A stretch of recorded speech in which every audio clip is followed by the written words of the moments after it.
What have you learned are the keys to successful business continuity and employee engagement during times as these, Ken?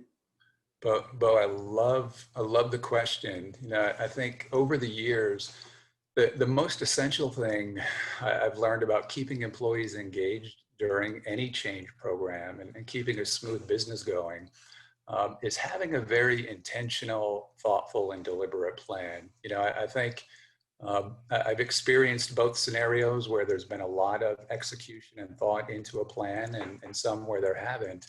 And certainly the leaders in the companies that have a very well-defined what-if plan that I would refer to it as, to capture all the different scenarios, and especially in a time like today with COVID, having contingency plans for remote work, for just working differently certainly is the key.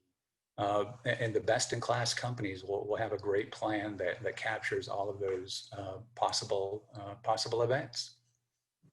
We had a guest speaker on several weeks ago, and she brought up the angle of the grieving process. There was so much change going on. People went into shock, anger, resentment. And so acceptance really takes people a while when we're going through significant change, doesn't it? Oh my gosh, it sure does, and I think sometimes it's easy to underestimate how long that grieving process can be. I think of a scenario years ago with a really large company, with a project that would have affected thousands of employees, and some of the key constituents in supply chain, as an example, or operations weren't consulted.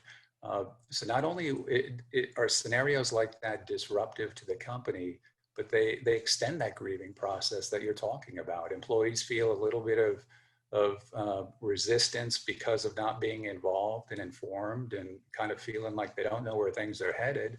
But then it tends to prolong itself for sure after the change happens. It's emotional, and it affects us deeply. And we've got to keep in mind just how long that can last.